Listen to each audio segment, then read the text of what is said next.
In this week's drive, we play rough in the All-Star Challenge, fall over in the Outback Challenge, slide to an easy win, and loop the loop to a tough one. All this and more in this week's Drive.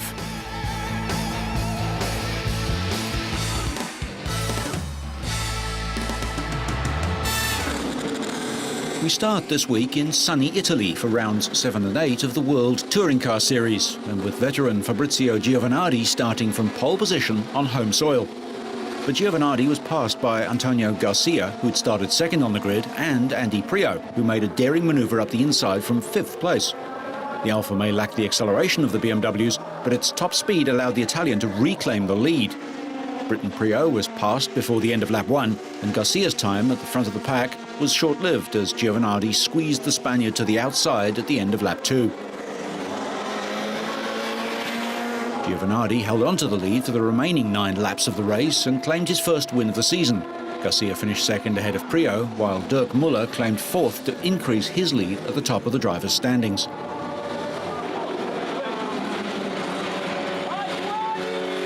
The top 8 finishers were reversed on the grid for race 2, so Alex Zanardi started from pole position, with fellow Italian Giovanardi back in 8th. Dirk Muller made a great start from 5th on the grid, but Zanardi also made a clean start and held the lead. However, Muller saw his chance at the end of lap 3, and the German passed Zanardi. Seconds later, Prio also got ahead of Zanardi, and a battle for the lead began.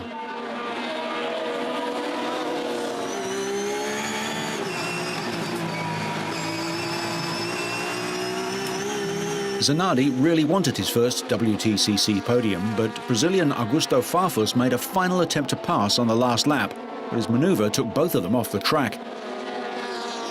Prio's attempts to claim the lead were continually dashed by Muller, who won the race. Race 1 winner Giovanardi profited from the collision between Zanardi and Farfus, and he finished 3rd ahead of Rickard Rydell of Sweden.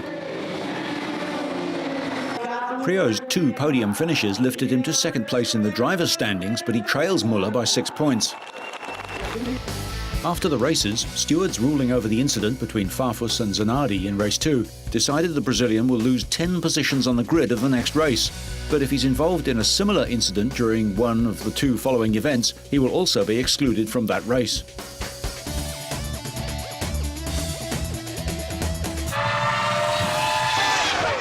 The annual All-Star Challenge is not part of the NASCAR series. It's run in stages of 40, 30 and 20 laps with a 10-minute stop in between. The race featured 4 drivers who had NASCAR championships but not All-Star victories. Dale Jarrett, Bobby Labonte, Tony Stewart and Kurt Busch. With just 5 laps remaining in the first segment, Stewart clipped the back of Joe Nemechek's car, sending it spinning into Kevin Harvick. That ignited an 11-car accident that brought out the red flag. Stewart was done for the day, along with Harvick, Nemechek, Casey Kane, Terry Labonte, Martin Truex and Michael Waltrip. Dale Earnhardt, Matt Kenseth, Bobby Labonte and Carl Edwards were all involved, but able to continue. We caught up with Kevin Harvick. Kevin, a lot of frustration boiling over. Yeah. Harvick and Nemechek, who've tangled in the past, got out of their wrecked cars and shoved each other, each blaming the other for the crash, but they kept their helmets on throughout. Pretty badly damaged. Pretty smart guys. They don't take their helmets off till they get to kind of growling at each other. Some of the momentum. Mark Martin, the 1998 All-Star Challenge winner, was back for one final spin before his planned retirement at the end of the year. He wasn't the only person considering retirement. Rusty Wallace has been thinking about it too. After finishing 6th in the second segment, Wallace spun teammate Ryan Newman on the first lap of the final segment, and they collided against the wall in turn 2. On the restart, Martin was in second place, lined up next to Sadler with 19 laps left in the race. But Sadler bumped into the side of Martin on the restart, and the contact knocked Sadler out of line. Martin then smoothly dropped down and took the lead.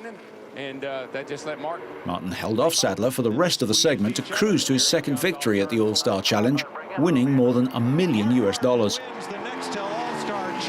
Afterwards, he said he'd be back for next year's challenge. As an all-star race winner, Martin is forever eligible to enter the race, regardless of whether he competes for the rest of the year. ahead of the 89th running of the Indianapolis 500, racing drivers posed with former American Secretary of State Colin Powell in New York's Times Square. Mimicking the grid's starting order, the drivers lined up in 11 rows behind pole-sitter Tony Kanaan. Also on display was the famous Borg Warner Trophy. Powell will lead the rolling start of the Indy 500. The retired general turned politician posed with Kanaan's green and white car on a small concrete island between Broadway and 7th Avenue for photographers and a large crowd armed with picture phones. Later, three key figures voiced their feelings ahead of what is called the greatest race. Concentration is very important. You have to always be on. It's over 200 miles an hour, and you can't be waving at the public. Physically, you don't need much stamina, but you certainly need mental stamina for the race.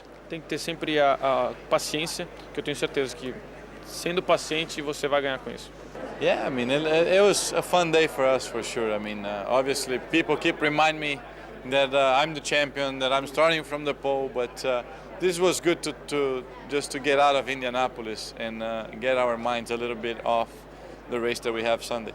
You know, it's a big event, and we're in Indianapolis for an entire month in preparation for the race, and I think that just shows how important it is. And I think as a team and for sure as a driver myself, I'm feeling good, I'm feeling comfortable. The 5'2", 100-pound Patrick is aware of her appeal as just the fourth female to earn a spot at the Indy 500 and takes the responsibility seriously. But she's no slouch behind the wheel.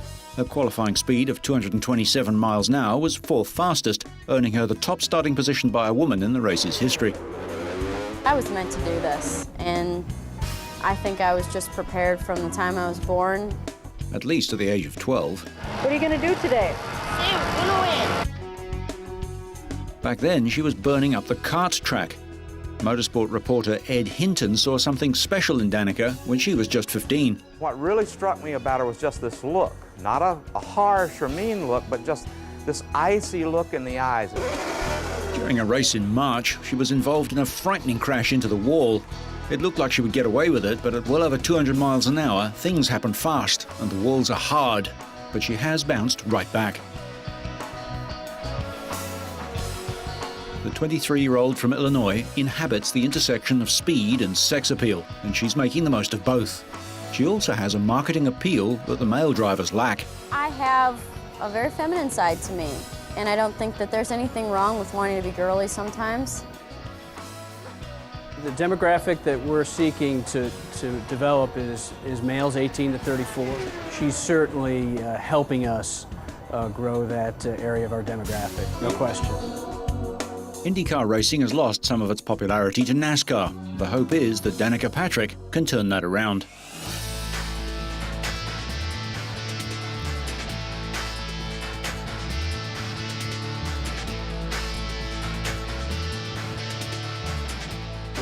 The World Superbike races at Silverstone saw close racing. Despite qualifying fourth on the grid, championship leader Troy Corser quickly passed first corner leader Noriyuki Haga, although the Japanese, riding the Motor Italia Yamaha, stayed tucked up the Australian's exhaust. Haga continued to chase Corser, but it was Ducati's Regis Laconi who was soon making his presence felt, and by the halfway mark had reeled in and then passed Haga before relieving Corser of the lead with 15 of the 28 laps gone. Behind him, James Toseland moved up from fifth and took third place, while the unfortunate Haga pulled out with mechanical problems with 2 laps to go. Corser, who later revealed that he had problems with rear tyre grip, which hampered his challenge, toiled in vain to reclaim his lead, and Laconi repulsed a late charge to claim victory and the 25 points. 33-year-old Corser took the checkered flag, just 0.096 of a second behind the Frenchman, with reigning world champion Toseland in third place. First off the line in the second race was again Haga, closely followed by the Suzukis of Corser and Yukio Kageyama and the Ducati pair of Laconi and Toseland. But Laconi came to grief on lap 2. Max Neukirchner and Jose Luis Cardoso crashed out with him. Corser eventually managed to claim the lead from Haga and looked like he was taking charge at the head of the race, until Toseland made his move. Toseland passed Kageyama on lap 6 and by lap 12 had reeled in the front 2 as he diced with Haga and chased Corser for the lead. Then, on lap 16, Toseland passed Hager and began stalking Corsa, slipping by a lap later. And soon the Britain's advantage over the Australian was more than half a second. With 5 laps remaining, Corsa bounced back to close up on the 24-year-old world champion, but he couldn't haul him in. Toseland held on to lead home Corsa, with Hager third, a Ducati, Suzuki and Yamaha ridden by a Brit, an Australian and a Japanese. But former world champion Corsa is still way out in front in the overall standings. He leads on 222 points, 78 ahead of teammate Kageyama, who crashed out of race 1, and is a further 3 points ahead of fellow Australian Chris Vermeulen, with Laconi in 4th. Toseland is down in 5th place, 124 points behind Corsa. The Motocross World Championship Tour moved to Sugo for the Grand Prix of Japan. Belgian Yamaha rider Stefan Everts brought a 9-point championship lead into the MX1 Grand Prix, 6th leg of the 2005 season. His closest rival for the overall title, France's Michael Pichon, came into the event with confidence high after a dominant victory on his Honda in the previous round, the European Grand Prix at Tuchenthal in Germany. He grabbed pole during Saturday's qualifying, with reigning and multiple world champion Everts starting in 3rd place. In the first race, the Frenchman led virtually from start to finish, holding off the challenge of Everts for another victory. KTM rider Ben Townley of New Zealand was 3rd.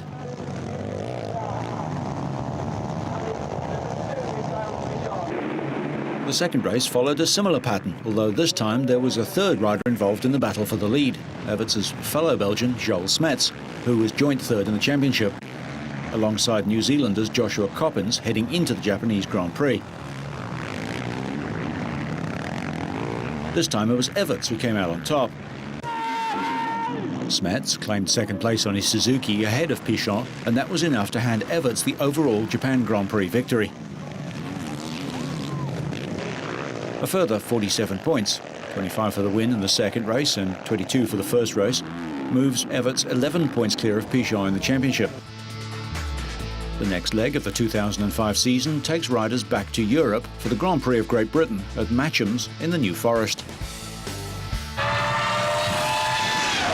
Combining superbike and motocross skills is the hybrid supermoto class. Practice for the S1 class was dominated by reigning world champion Thierry van den Bosch, and the Frenchman was also the fastest rider on the track in both races.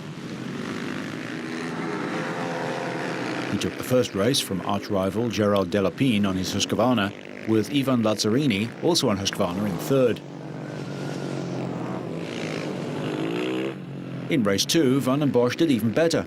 He was fortunate that Delapine had a terrible race, pulling out after just 10 of the 16 laps. The world champion wasn't threatened and took his 2nd win of the day, ahead of his KTM teammate Bernd Hiemer, and Lazzarini added another 3rd place finish to his tally. The result means that from his performance in both races, Van den Bosch was able to claim his first Grand Prix victory of the season, with Lazzarini 2nd and Hiemer 3rd. Van den Bosch now leads the overall standings with 137 points, 18 ahead of Delapine, with Hiemer a further 6 points adrift of the lead. None of the riders managed to dominate the smaller S2 class races. Race 1 went to Belgian Eddie Seal on his Husqvarna, ahead of Stefan Blot of Yamaha, with Honda's Massimo Beltrami 3rd. In race 2, however, it was Boris Chambon who climbed to the top of the standings after finishing 9th earlier in the day. The Frenchman made an impressive improvement on his earlier performance to claim the win, ahead of Beltrami, with another Italian, Massimo Verderosa, 3rd. That result for Beltrami meant the Honda rider was able to claim the overall S2 class victory. Seal could only finish 17th in race 2, but his overall finish of 6th place ensured that he stayed on top of the championship standings with 111 points. Adrien Scherer, who finished 5th in both races, stands in 2nd place, 16 points behind, with Beltrami 3rd with 80 points. The next Supermoto Grand Prix will be in Austria. Meanwhile, the Speedway World Championship moved to a sweltering Krško in Slovenia for the 3rd round of the season. In the overall standings, Swedish multiple world champion Tony Rickardsson led reigning world champion Jason Crump of Australia by just 2 points before the meeting. Another Australian, Lee Adams, was 3rd at the start of the day, but he slipped back after failing to make the final four. Both Rickardsen and Crump battled their way through to Saturday's final, where they were joined by Denmark's Nicky Pedersen and the local favourite, Slovenian wildcard Matej Zagar. Rickardsen soon opened up a significant advantage on his three rivals, and from then on, victory was a formality for the Swede. Pedersen edged second place ahead of Zagar, while Crump trailed in fourth place. Rickardsen is a 5 times world champion, but has claimed at least one title, World, Swedish or World Cup, every year since 1997. Slovenian Zagar became the first Premier League rider to reach a Grand Prix final. Nicky Pedersen was back on the Grand Prix rostrum for the first time in 12 rounds when he finished second behind Rickardsen. It was Rickardsen's second victory of the season and takes him up to 70 points overall, 11 points clear of Crump in second. Pedersen has moved up to third place overall with 46 points, although he's now 24 points behind Rickardsen. Lee Evans is fourth with 42 points. Rickardsen won the season opener in Poland in April, following that with second at home in Sweden a fortnight ago, where Crump took the victory. The fourth leg of the season is the Grand Prix of Great Britain in Cardiff in Wales. The Outdoor Trials World Championship moved to Japan and the twin ring Motegi. Indoor world champion Adam Raga had a relatively disappointing weekend on his gas. Fourth place on both Saturday and Sunday saw him ousted as overall leader in the championship. This year saw a marked change from the usual cold and wet Japanese round, with hot and dry weather delivering dry and dusty sections. Riders were also presented with a course where most of the sections were new and very different. With 5 out of the 15 sections now more like indoor obstacles, many felt that this was uncalled for, as Motegi has some natural terrain to offer. The remaining hazards set outside the tarmac circuit had a similar theme, with steep and dry banks very much the order of the day. The man who displaced Raga was his fellow Spaniard, Albert Cabestany. The Sherco rider was third on Saturday and followed up with a commanding win on Sunday. A total of 35 championship points from the weekend sees him move on to 67 points, 4 points clear of Raga at the top.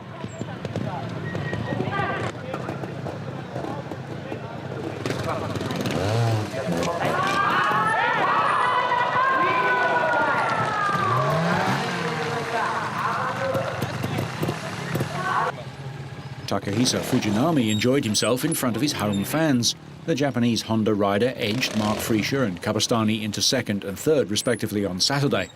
He couldn't quite repeat his heroics on Sunday, however, and had to settle for third place. But it nevertheless rounded off a highly satisfying weekend for Fujinami. With 59 points, he's now equal third in the overall standings alongside veteran rider Dougie Lamkin. The 7-time outdoor world champion may not be quite the invincible force he once was, but the Englishman, still developing the 4-stroke Honda and the riding style it needs, was 5th on Saturday and 2nd on Sunday. Cabestany kept his cool brilliantly. Riding at the back of the field, he did what was necessary to come home 1 mark in the clear, to give him the victory and a clear lead in the championship. Fujinami completed only the 2nd clean lap of the 2nd day, but this was only enough to secure him 3rd place behind a rejuvenated Lamkin, who had used his physical size to muscle his bike through some sections.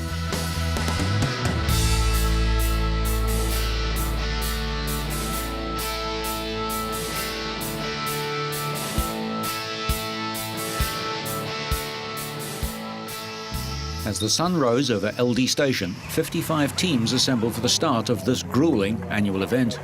Ahead lay 7 days of competition over 21 stages, none of which were for the faint-hearted. This was the 7th running of the Outback Challenge, dominated in the past by Australians.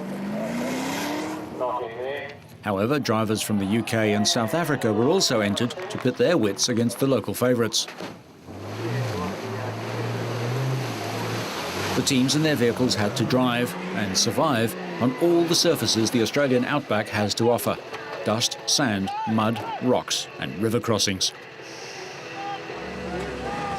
Some drivers were finding the conditions tougher than others.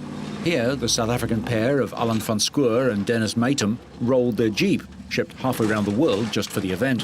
Fortunately, neither was hurt and they ploughed on as quickly as possible. Standard vehicles would struggle in these conditions, hence all the rigs here were modified with increased ground clearance, uprated suspension and strengthened underbody protection, and they certainly all needed it. Viewmont on the Darling River near Menindee had long mud runs, which are rare in this drought-stricken region. Laurie Sternbeck and Sean Calcino had little problem driving through in their white Toyota, showing off the kind of skills needed to do well in this event.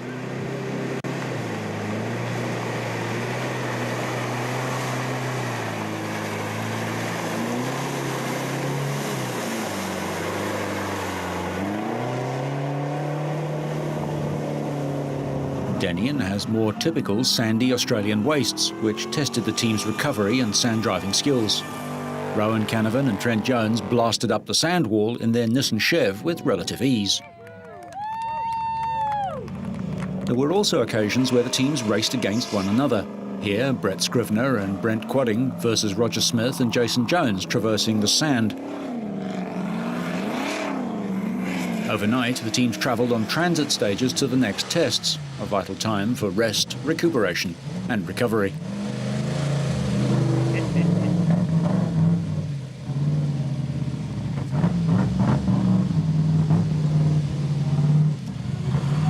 Some vehicles found the terrain just too tough. Roger Smith and Jason Jones broke the suspension on their Range Rover. Ingenious bush repair saw the vehicle limp to the end. Matching their mud wading skills, Sternbeck and Calcino breezed up and over the aptly named Rocky Hill. The final day brought all the top teams together back at LD Station, where Australians Norm Walters and Kim Bolton were eventually crowned champions. Their Chev-powered Nissan was held together with straps, the power steering was broken, the exhaust had almost fallen off, and the navigator had a bad cold. They were especially pleased to win on behalf of Queensland, the first time that Australian state had won the Outback Challenge. Trent Lean and David Hickman came second, with third place going to Dean Kilmurray and Jack Talbot, all the teams driving Nissans.